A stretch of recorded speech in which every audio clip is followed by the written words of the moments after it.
Welcome back to the poker vlog. This is episode number 140, and for this one, we're playing 2-5 at Caesars. We get into some huge hands. You guys are gonna love it. But before we get started, I have one announcement to make, and that's that we now have international shipping available on the merch. So if you want to pick up a Revenge Range t-shirt, I'll have a link down below in the description box. If you live outside the US, then go ahead and email Ivan at silverscreendesign.com. He'll get you squared away. If you live inside the US, then just go through the website.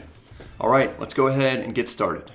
It's a beautiful day in Las Vegas, and the strip is booming. It's filled with cars and people. The boulevard finally has the essence of Vegas in the air again. And what I mean by that is it smells a lot like weed everywhere. I'm on my way to the movie set of The Hangover. I haven't played poker here in a long time, and I'm surprised that the max buy-in has changed from 1,000 to 500.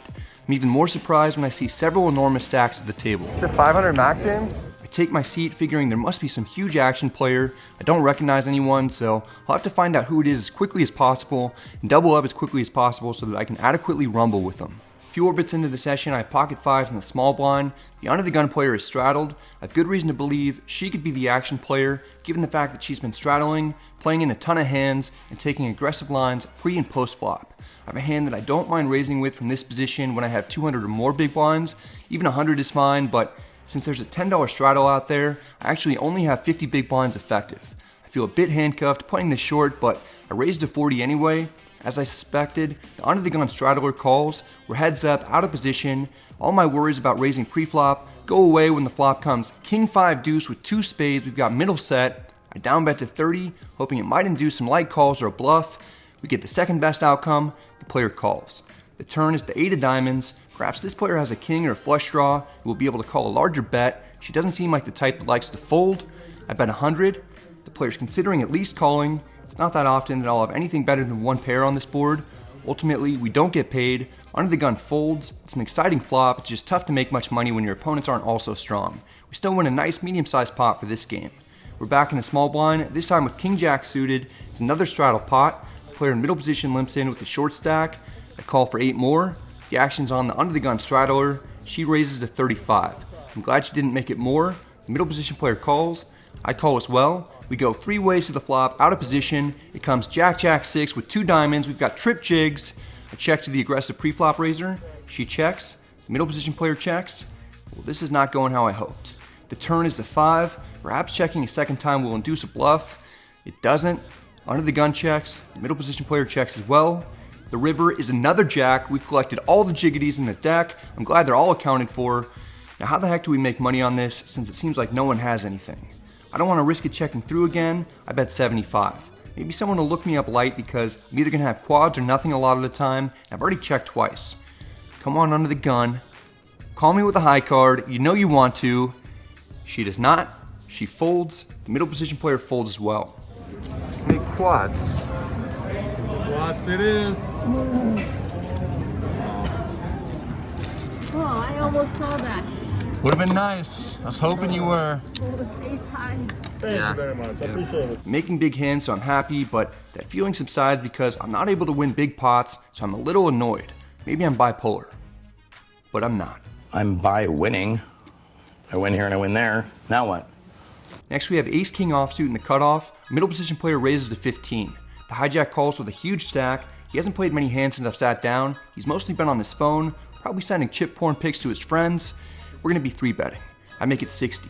The middle position player calls. The hijack calls as well. I get no respect at all. We go 3 ways to the flop in position. It comes 9-5 deuce rainbow. We brick it, and it's not particularly good for our 3-bet range because I only have 1 pair at best, and the opponents could reasonably have all the sets. Checks to me. I consider taking a small stab at it. Instead, I check to see if I can hit an ace or a king. I may even have the best hand. The turn is a jack. Checks to me again. I'm not sure how great of a card it is for me to rep. I check back. The river is another jack. Checks to me once more. I expect to be losing, but perhaps I can win at showdown with ace king high since no one else has shown any interest. I don't necessarily need to bluff at it. I check.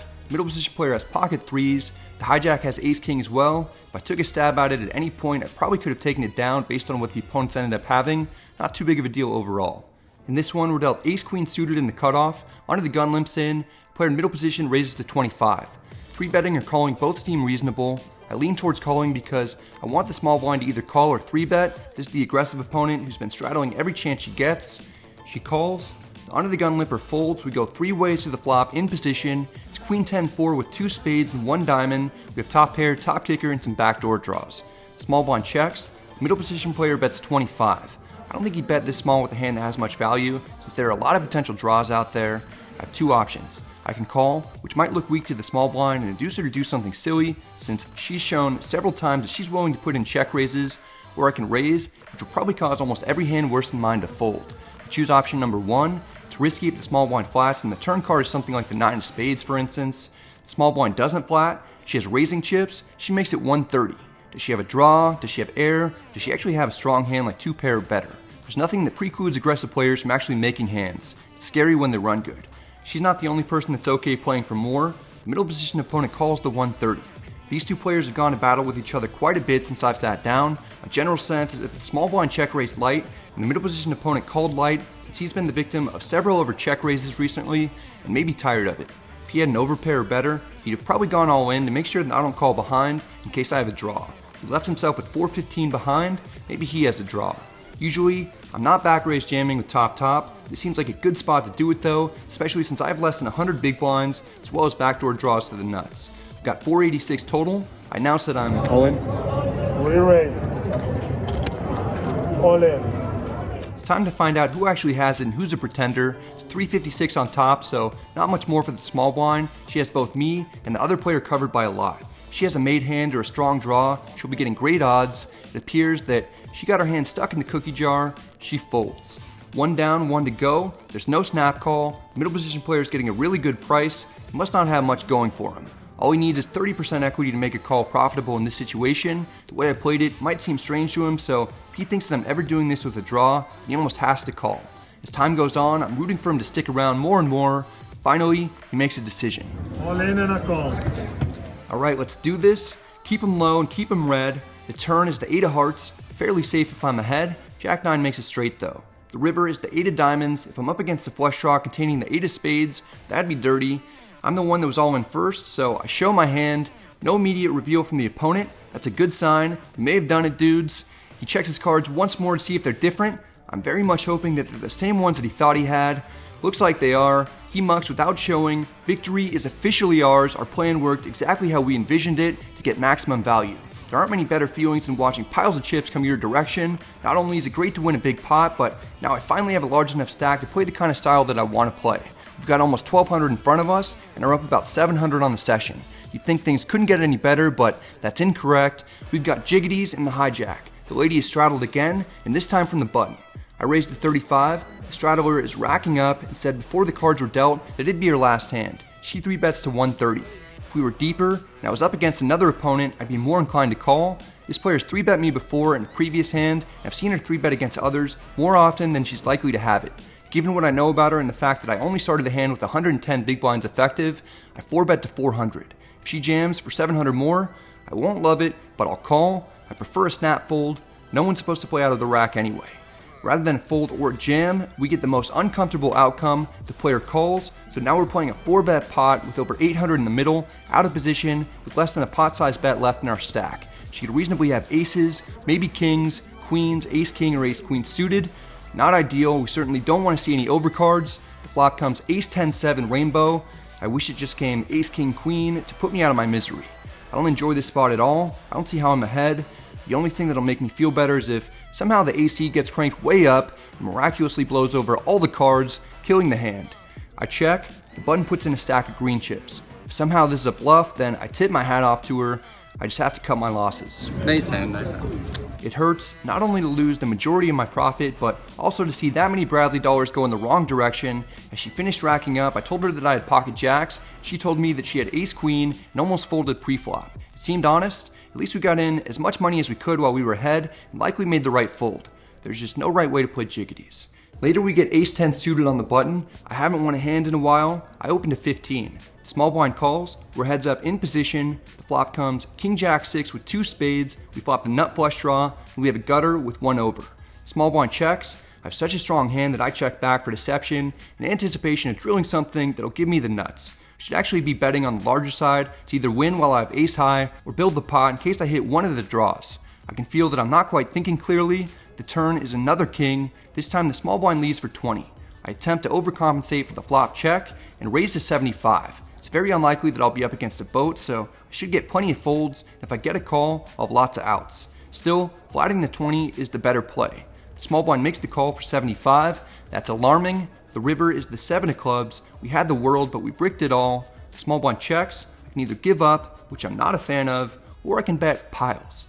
I have blockers to all the major draws, so betting as a bluff doesn't make sense. The small blind is probably either quite strong or has a draw that missed, and all of them beat.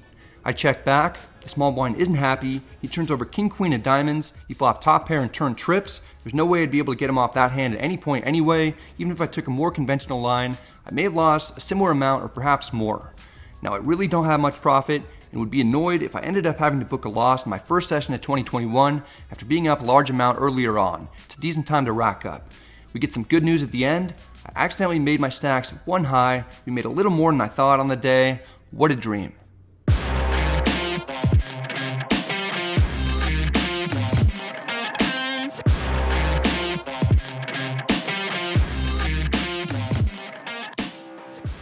First session of 2021 is in the books. We booked an $85 win. Played about 3 hours, so it was a short session, but I played a lot of interesting hands. We were up 700, around that at least at the high point, and then I lost that 4-bet hand, pocket jiggities, and then lost with ace 10 of spades. So things weren't going in the right direction. I wanted to just kind of lock up a win going into the new year, and fortunately we were able to do that, and should be a fun video.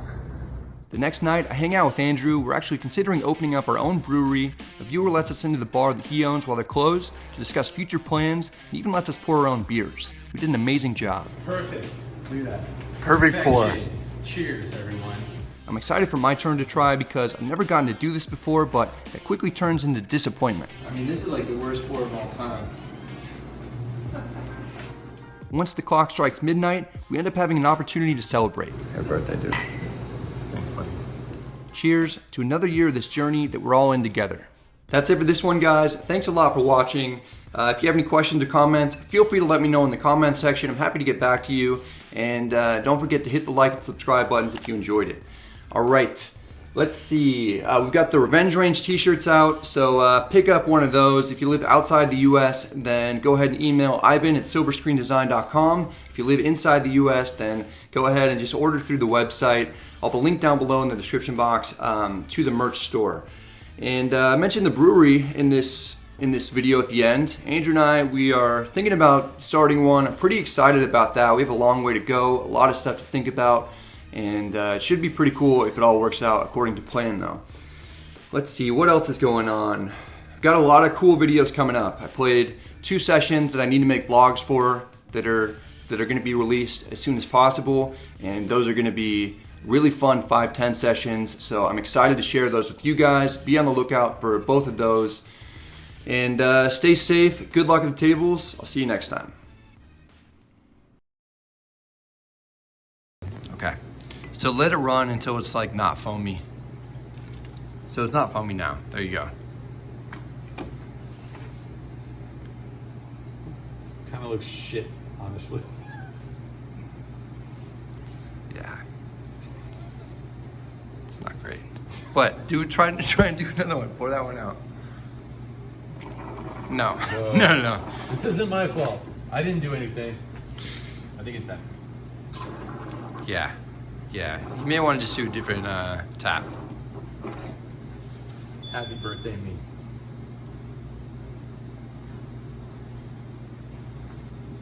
Whatever. Who cares? Close enough. Good enough. Can you,